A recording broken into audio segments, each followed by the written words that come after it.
Hi, I'm Callie Lewis. You're watching Geek Brief TV. This is Brief 122.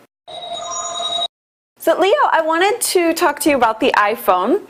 I've heard you interview tons of people about it, but I haven't actually heard your thoughts on it. Well, you know, initially, as everybody in that room with Steve, I was all excited. I mean, it was incredible excitement in the room at the time. I mean, there were people literally gasping and jumping to their feet and cheering. But that's that, you know, reality distortion field that Steve Jobs is so famous for. It is it's a work of art. And there's some things that are really spectacular about it, like the user interface, the ability to run your fingers up. You know, I want to see this on an iPod along your songs, and it's ballistic, so it goes fast like a roulette wheel, and then so it slows down. I love the idea that you can unlock the phone by just running your finger across it. I've said for a long time that nobody likes their cell phone. Every cell phone out there has something, you know, significantly wrong with it. And that, you only hear people complain about it. You rarely hear somebody say, I've got the perfect device. The cell phone interfaces are so bad. So I was very excited to see that Apple had, you know, and they really understand interfaces, had really applied themselves to this phone. Having said that, it's not out for 6 months. So, right. You know, we haven't really had a chance to play with it. I've heard some negatives. David Pogue says it's hard to type on. I think that's probably true. You know, now, I mean, is it hard to type on, though, because it's a new device and you always kind of have to learn with new devices, or is it hard to type on? You don't really have to learn with your BlackBerry or your Trio. It's just that you know, your fingers might be a little big for it. This thing, you're typing on a screen. There's no tactile feedback. I don't think it's going to be as easy to type on, let's say, as a BlackBerry or a Trio. So that's one downside. One of the big ones. Now, this could change, but as of right now, Apple's saying no, you can't. No third-party applications, and that's kind of disappointing. You know, and Steve's saying this. Oh, you know, we don't want to risk the singular network by letting people install their stuff. But you know, what if it crashes? Steve, you can install your own applications on almost every other smartphone, including the Sidekick, which is the most locked-down smartphone of all. I would assume, I would hope, I would pray that even if this version doesn't, that at some point the iPhone would allow third-party apps, and at that point, I'm a little more interested in it.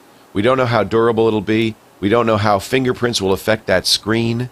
You know, there are a lot of things unknown. We don't know how good the audio is going to sound. You know, right? Not all cell phones are created equal. Sometimes it's really hard to understand them.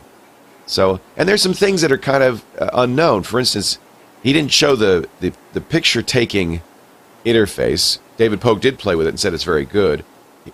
Unknown if it takes video at all. Mm-hmm. You know, I mean, it's hard to say whether this is going to be a great phone or not.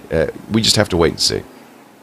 And battery life, does that bother you at all? Like, to me, it's low. Yeah, I mean, right. To me, I don't leave the house long enough for 5 hours. Yeah, you're a homebody. Right. So that doesn't bother me, but I understand why it bothers other people.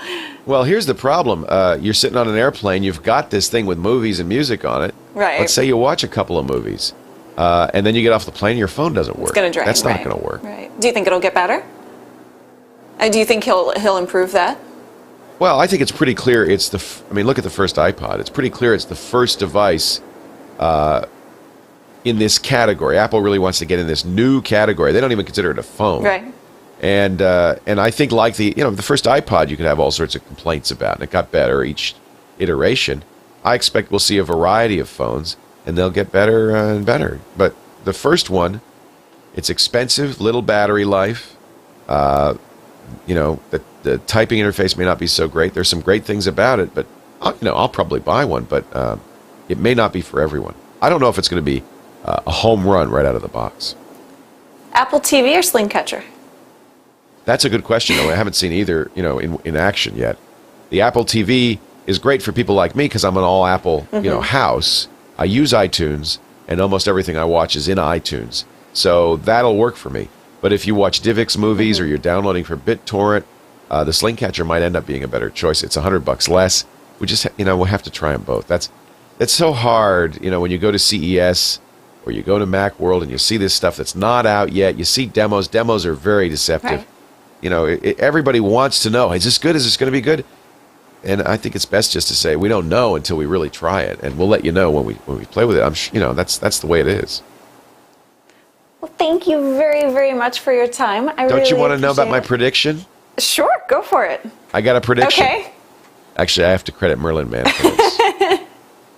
Wait, is this coming out before or after the Super Bowl? This will be this week. So it'll be this week. Yeah. All right.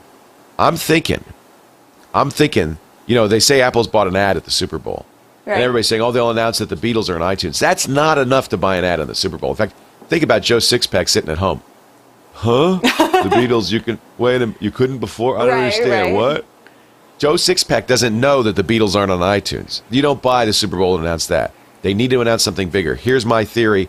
Merlin Mann came up with this on Mac Break Weekly, and I bought into it 100%. Get this, Callie.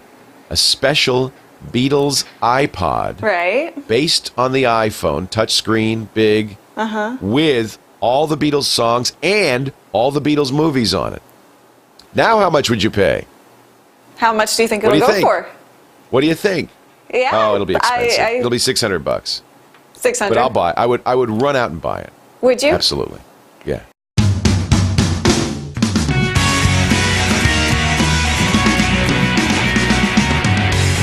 Another Pod Show video podcast. Stick it on your screen.